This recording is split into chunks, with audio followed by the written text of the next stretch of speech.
All right, we're at the American Atheists Convention, and I have Geoff here. And Geoff, you're actually you're part of the power structure. Is that right, of the American Atheists? Yep, I am litigation counsel for American Atheists. So you're a lawyer. Yeah. I assume that means you're a lawyer. Yeah. And so that's impressive. Okay. Yeah. I mean, I've met a lot of lawyers. Okay. I don't find it that impressive. That's nice. There's going to be you've just won a lot of fans. So that's good. I mean, everybody who puts up those billboards, they're lawyers too. Oh, yeah. So, you know. Nice. That's so well done. We have one in Alabama, or it's around the whole Southeast, but I won't mention the name, because they already have enough billboards up. Oh, fair. How long have you been with American Atheists, like as a litigation counsel? Since end of September 2016. Oh, okay. Yeah. So you were there for a few years before the COVID stuff, and then had the COVID experience. Oh, yeah. So yeah, it's different. Everything, Yeah. different experience. And were you part of the AA, I guess, before that, the American Atheists? No, I was a board member of the New Jersey Humanist Network for a year or so beforehand, but got involved in American Atheists through Amanda Knief, the predecessor of Allison Gill, our current vice president of law and policy. And was Nick Fish we've interviewed Nick Fish before. Mm-hmm. Was he president at the time when you came on, or? No, he was with the organization, but at that time it was Dave Silverman. Okay. And your background is, what was your background? Were you raised in a religion or no? I was raised Catholic. Yeah. Okay. And was that like real Catholic, or like more like typical Catholic? It was somewhere in between. Were they getting drunk at their wedding receptions? Not that I recall. Okay. Yeah. All right. Okay. Actually, by the time I was aware of wedding receptions and what drunk was, there weren't many going on. This isn't a shot on Catholicism. I hope you understand. I had some Roman Catholicism when I was young, so I'm only sharing my experiences. Sure. And my family's only half Catholic, half Protestant. So. Okay. All right. So, and did you grow up feeling like you believed in God in some way, or no? I don't have any conscious memory of being a believer. I went through the sort of rituals of First Communion and that kind of stuff, and my parents somewhere have a little book of prayers that I wrote when I was like 4 or 5, before bedtime. Yeah. But you didn't get confirmed? No, didn't have confirmation, had First Communion, but that was the extent of it. Were you like a conscientious objector of confirmation, or it just wasn't important in your family by that point or something? I can say it wasn't important to me, and I don't know if they just let that be. I don't know if it was important to them, honestly. Because I had to like fight against it. Okay. Because even though I wasn't really going to church ever, and I didn't believe in God, I just remember there was a pressure coming from one side of the family, which I didn't even live with at the time, that I should be confirmed. Okay. And I was like over my dead body. So I don't believe any of this stuff. Refresh my memory, because it's been a while since I've been even nominally Catholic. What age is confirmation? It's usually like 13-ish? in like middle school or early high school, okay. I think. I always, in my head, have sort of equated it with bar mitzvah, bat mitzvah, that sort of period of life. It's an adult rite of passage, I think, for sure, yeah. Yeah. So somewhere in there, I think it sort of depends, probably. Yeah. The last of the it's Catholic like getting a license. License. Sure. Some people delay it. Get the license till later. Yeah. So you pretty much were then you just were secular growing up, I guess. Yeah, we went to church most Sundays and the big holidays. But you just didn't believe it, that you remember. But I didn't. I never believed it that I can consciously recall. And it wasn't until I was 11 or 12 that I realized there was a word for that. Okay, so you didn't really think of it as atheist. Yeah, I don't even know that I don't know that I used the term atheist when I was in like 6th grade, but I remember a like, not a confirmation class, but some kind of class I had to go to for, I don't even remember why I was there, because I think I only went to 1 or 2, but I remember the teacher was talking about names of God, and I was like, well, how do I even know God exists, Sure. Why do I even think he exists? But a lot of people could grow up like you and be more or less just live indifferently and not be a Apatheist. part of the apathists. Thank you, and not really be a part of the American Atheists or the Humanist Sure. Foundation or something. So what motivates you to go, I guess, in that direction?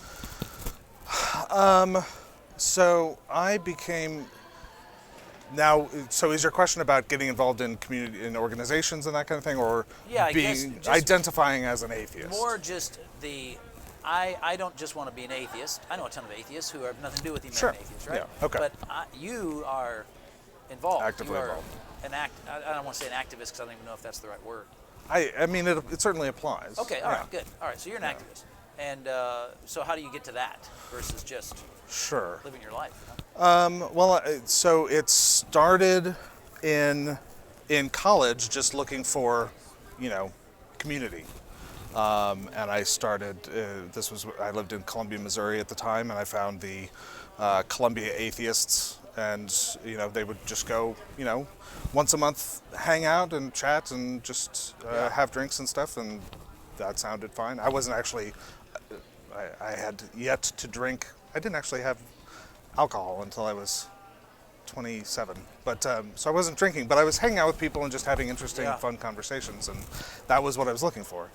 And then my interests developed in the area of human rights and things like that, and so that in part spurred me to go to law school and became more interested in civil rights and that kind of thing. And so then once I was out of law school and just needed an outlet for that while I was in private practice, I joined the New Jersey Humanist Network, and kind of gave me the same community that Columbia Atheists gave me, regular just hangouts with like-minded people, that community support that, we're social animals. We all need that.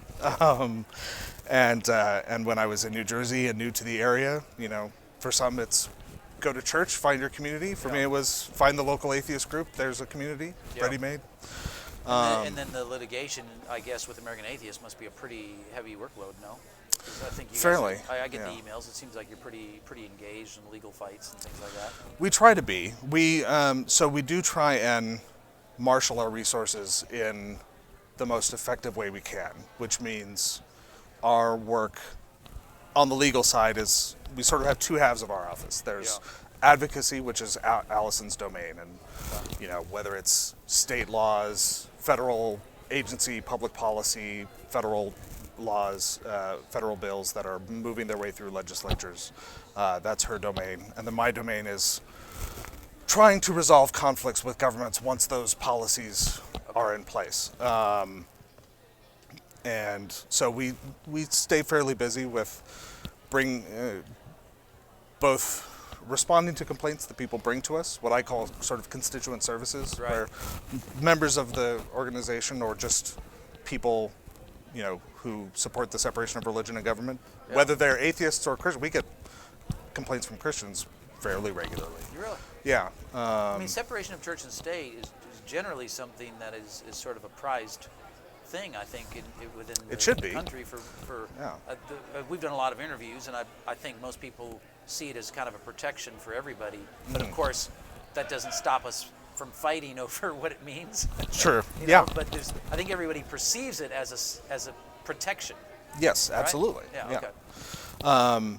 And so we have on my side of the office the constituent services aspect, which is people bring in complaints and we respond to them and sort of go through a triage system where some things we keep in-house, and I do factual investigation, write letters, FOIA requests, things like that. Some, if it's in an area that one of our fellow secular or separation organizations are more specializing in, we'll refer those out, because why would we reinvent the wheel with our members' resources when they've already built a perfectly fine wheel that we don't need to build again.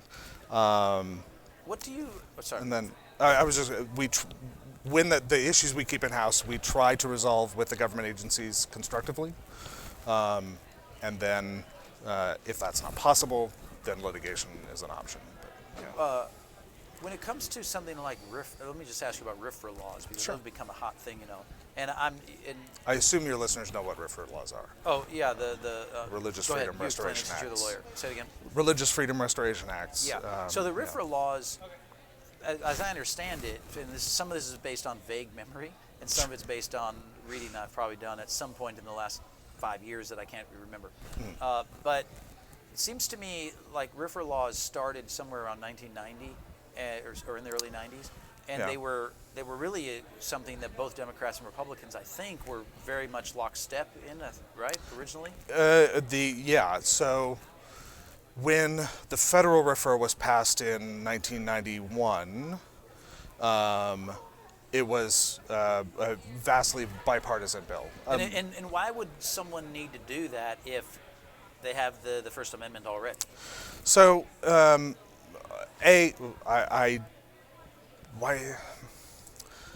I understand why they think it was necessary. I don't think it was necessary, but You're saying it really, because that's my impression, is that it was really done as a political maneuver, but not because the Constitution alone wasn't sufficient. Right. Is that the way you see it?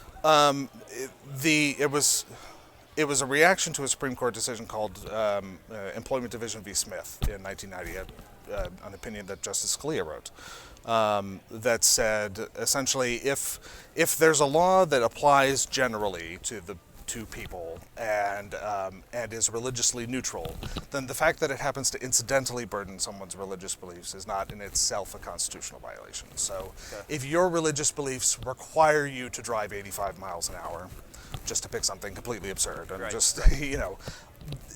it's not a constitutional violation for the speed limit to be 70, because that is a religiously neutral law that applies to everyone. The government has to have rules that apply to everyone, and there's no way to have carve-outs or make sure that every individual's religious views are... And so this was a response to it. So this was a response to it that said, if you substantially burden someone's exercise of their religious beliefs, the government has to justify that burden by showing that it is narrowly tailored to achieve a compelling government interest. It's called strict scrutiny. And bipartisan. So what I find interesting about that is that Scalia is writing an opinion that people perceive might threaten religion, and therefore Democrats and Republicans hold hands and pass RFRA.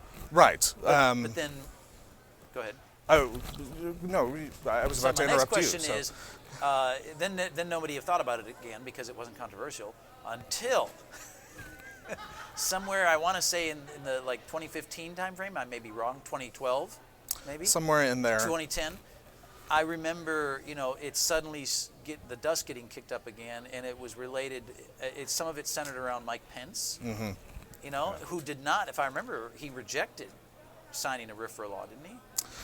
I have to tell you, I was in the depths of law school at that time, so I don't remember all of the details. But yeah, Indiana's legislature passed a RFRA that was written in such a way that seemed like it would enable essentially one person's religious beliefs to allow them to discriminate against others. And this was all really the result of the gay marriage Supreme Court ruling, wasn't it?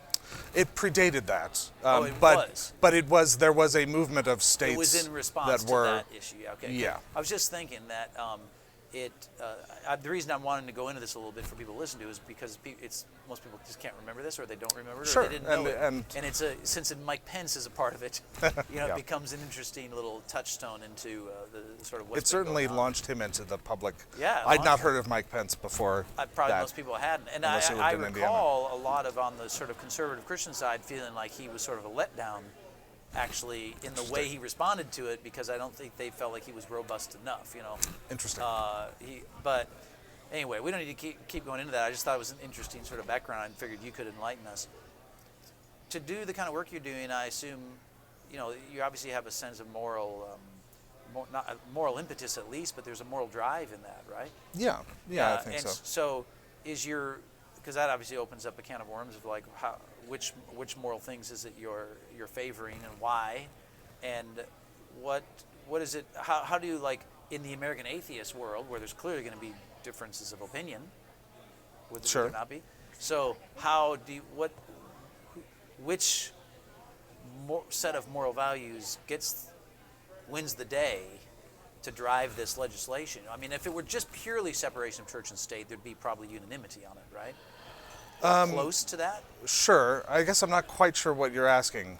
When it comes to, go ahead. Just talking if you're engaged in constant issues of moral import. Yes, sure. And there's a huge spectrum on what people think of moral things. Yeah. And in like a Christian world, there's even a spectrum. But generally, it's kind of like, well, you're a Baptist, so there's kind of like this general assumption.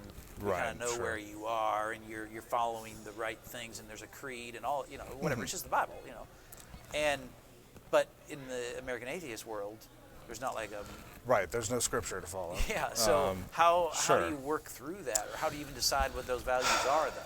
So to me at least, and this seems to be, and it seems that at least those of us who are making those decisions for the organization and the members who support us seem to be of the same mind, that what we're aiming at is everybody being given the same treatment. Overall, that's what we're looking for. Okay. And that that the individual's rights are probably the most important. So when it's a question of, 'cause that just sounds like the most basic principle of the rule of law, right? It should be. Yeah. Yeah. I'm thinking that doesn't solve all the controversies because it's so. No, it doesn't. There are issues arising now of when you start giving. This sort of started with Hobby Lobby, where they introduced the idea that corporations have religious beliefs that are exercised. Well, when a corporation's religious beliefs conflict with an employee's or a customer's religious beliefs, what happens? Yeah. And if for instance, an individual teacher's religious beliefs conflict with the religious beliefs of their students, who takes precedence. Yeah. And in that situation, I think the students who are required to be there, by law, take precedence. So there's always a question of balance and a question of avoiding the state exercising coercive power in one direction or another. Yeah. Yeah, which is very American, right? Very few Americans want state coercive power. Sure, yeah. By definition, it's in our psyche. How it does the broader conflict between sort of woke type progressive values, whatever you want to call them, versus conservative traditional values, whatever you want to call them, that must come into conflict as well, right? At times in what you're doing. It does, though not internally within our decision-making process. We're all fairly progressive. Okay. But it certainly comes into play in terms of the. Has it always been that way, or is that recent in the American Atheists? Because the American Atheists have been around a long time. Yeah, I can't really say, because I've only been here for 5 years, and there were attempts made to build bridges with like CPAC and things like that, that just didn't really go anywhere. So we stopped pursuing those. Yeah. Okay. But at the same time, I mean, it does seem like that's the progressive side of things is more from my perspective, it seems that the progressive side of things is more interested in preserving the rights of individuals in general, and finding new ways or improving our current ways of doing that. Yeah. And so it's just sort of happened that way within the organization. Now, certainly there's, like you were saying, atheists have no scripture. The only thing you need to be an atheist is to answer no to, do you believe in a God? Right. You don't even have to answer yes to, I believe there are no gods. You could be an atheist and believe in reincarnation even. That wouldn't require a Immortality deity, of the soul. strictly speaking. Sure. So there's vast differences in policy ideas and perspectives among the atheist community. And, there's always a question of, we'll get questions of, hey, you put out this action alert to support or oppose particular bill. That doesn't seem like an atheist issue. Why are you pursuing that? And we do our best to explain why we think that whatever we're pursuing is an atheist issue, whether it's that it has an impact on a large segment of the atheist community, or it's seems to be part of a the first step to something that could lead to bigger problems down the road. Yeah. I don't know if you're aware of Project Blitz. No. There's a sort of white paper, for lack of a better term, that was put out by a coalition of organizations on the conservative side, largely the Congressional Prayer Caucus, that outlined an effort basically to find initially small ways to kind of insert religion into public life in more ways. So, for instance, actually the recent rash of bills about trans kids in sports and things like that. That was part of part of the project. It wasn't seems just like, because I thought it was all just a reaction to the sort of Leah Thomas phenomenon. I mean, that certainly was a spark for it, Yeah. but it falls in line with an effort to have mechanisms where one person's religious views trump someone else's ability to just kind of live their life. So knowing that's there, you're saying part of your role at ULC is sort of thwarting that, and then part of that involves you explaining to the larger atheist community how they're related. Yeah, because otherwise they don't connect it, and you feel like they might wonder why are we doing this, but you're trying to explain. Sure. Are there times where, sorry, go ahead. Just as another example, and one more clearly an atheist issue, but that we still occasionally get pushback on. We recently, in COVID terms, last year, almost a year ago, filed a lawsuit in Mississippi. Mississippi put "In God We Trust" on their state seal. Yeah. And then they decided to put their state seal on the standard license plate that everyone has to have on their car. Yep. And we're suing to have the state provide a no-cost alternative plate to people who don't want "In God We Trust" on their private property. And we get occasional pushback of, does this, this seems like such a small issue.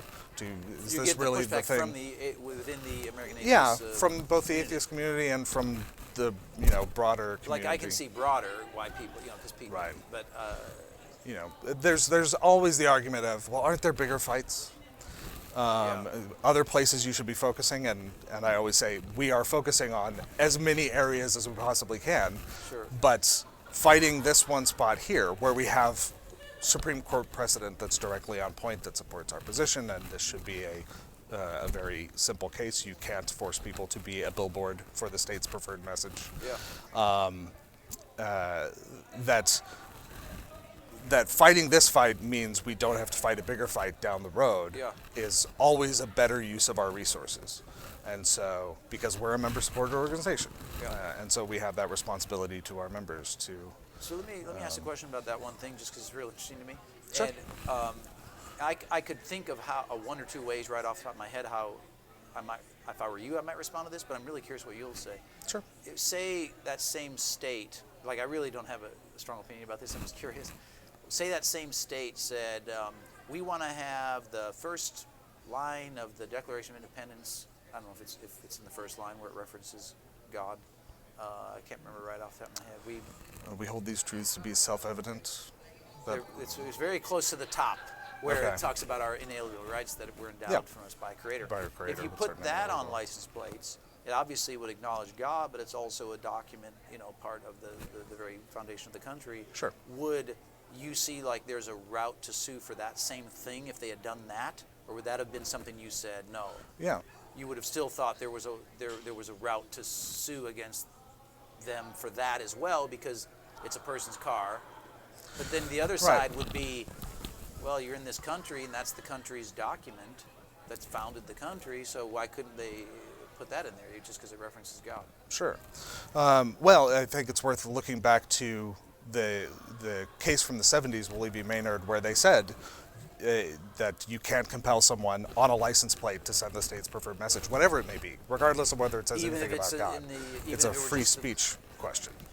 Because in that case, it was live free or die. Wouldn't that mean any message would be rejectable? Anything that sends a substantive message could be a violation of... Okay, so it wouldn't just have to be about God. It'd be any kind of message from the state's motto could be... Potentially, okay. Yeah. And there have been a few cases. In that case, Jehovah's Witness objected to live free or die being on the New Hampshire license plate. Yeah. And he went so far as to take, I think, pruning shears to his license plate and cut out the or die part. And he was cited, and it went all the way to the Supreme Court, and the Supreme Court said, no, he has the right not to be forced to say live free or die on his car. Interesting, yeah. So an atheist atheist would have just as much right to object to we are endowed by our Creator with certain inalienable rights. So the thing was Mississippi wasn't creating an alternative. So wasn't Mississippi then automatically wouldn't they already be in trouble with the Supreme Court based on their decision? Yeah, but we have to file a suit. You have to sue in order to get it up there. Right. Okay. I'm trying to be a quick learner. No, it's okay. It's a question of free speech rather than the religious aspects. Yes, interesting. Yeah. Although there have been a couple of other lawsuits around license plates. For instance, I think in a case whose name I can't remember, but is out of Oklahoma, someone challenged the license plate that it was just a picture of a Native American pulling back a bow and getting ready to fire it into the air, and it was. Yeah. For some reason, they objected to that, and the court said this doesn't send a message. You're not saying anything. If in the state of Mississippi, if they had given like Ole Miss license plates and not Mississippi state license plates, that would have stirred up a controversy. That would have been a real controversy. Yeah. Okay. Well, and the state offers numerous specialty license plates that you can get for an extra fee that don't have "In God We Trust" on them, but you have to pay an extra fee. So, and if you deface your license plate by covering up "In God We Trust" or anything like that, you could be subject to a misdemeanor offense. All right, I have one final question. Sure. It's very interesting. I find this stuff fascinating. I could talk about it for hours. Yeah, I suspect that's what you do. Are there times where you've got people coming to you, maybe even upper echelon in the organization, and they're so passionate morally about something, but you look at the law on the legal side, you're like, yep, and you have to play the role of cold water. Yep. Okay. Oh, that happens a lot. Yeah. Okay. I figured. From just whether they're leadership or people on just going about their daily lives, and there's plenty of things that are frustrating that just aren't you have to explain the law so they understand the law. Somebody wants to use a park one Sunday morning for an outdoor church service. Yeah, they can do that as long as the town lets other people use it for the same kind of thing. Yeah. It's interesting because you play a sort of that's role. That's a free society. Because I know there's lawyers on the Christian side who have to explain to Christian groups. Sure. That's perfectly legal, and let me tell you why that's actually good. Exactly. And then they might not be very popular, but they have to play that role. And so I was curious if you play that role. I have that same conversation with people fairly regularly, where I'll say, yes, they are allowed to do this, and that also means that your local atheist group can do the same thing. That's how we want it to be. Yeah. But that does mean you have to put up with somebody handing out Bibles at the subway or something like that. Because you can hand out, I don't know, God's Not Great, Christopher Hitchens' book, if you want to. Right. Whatever you want to. You mentioned Hitchens, all right. Hey, Geoff, it's been great to talk to you. Really it's been great with you as well. Yeah. Thank you for the time, Bill. Yeah, thanks.